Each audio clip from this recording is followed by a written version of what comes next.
તો આ તરફ નર્મદામાં પણ પોલીસ અને ચેતર વસાવાના સમર્થકો વચ્ચે ઘર્ષણ સર્જાયું। ચેતર વસાવાના સમર્થનમાં આવેદન આપવા માટે ગયા હતા। પોલીસ તેરી તનાશાહી નહીં ચલેગીના નારા ઉચ્ચાર્યા હતા। ચેતર વસાવાના પત્ની પણ રેલીમાં જોડાયા હતા અને ત્યારબાદ ઉગ્ર બોલાચાલી પણ પોલીસ સાથે ઘર્ષણ પણ સર્જાયું હતું।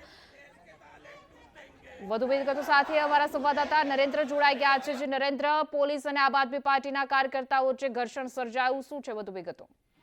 હાલમાં નર્મદા જિલ્લા કલેક્ટર કચેરીએ મોટી સંખ્યામાં આમ આદમી પાર્ટીના ધારાસભ્ય ચેતર વસાવાના સમર્થકો આવ્યા છે અને તેઓએ નર્મદા જિલ્લા કલેક્ટરને આવેદનપત્ર આપ્યું છે। ખાસ કરીને માંગ એ છે કે ધારાસભ્ય સામે જે કેસ થયો છે તે ખોટી રીતે તેમને ફસાવવામાં આવ્યા છે તે માંગને લઈને ધારાસભ્ય ચેતર વસાવાના બંને પત્ની વર્ષાબેન અને શકુંતલાબેન આવ્યા છે અને સાથે મોટી સંખ્યામાં સમર્થકો છે અને ધારાસભ્ય ચેતર વસાવાના બેનર હાથમાં લઈને આવ્યા છે।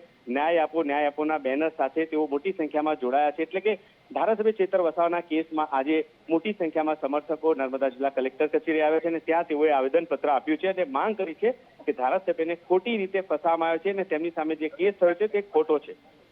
જી નરેન્દ્ર, સમગ્ર માહિતી આપવા બદલ આપનો આભાર।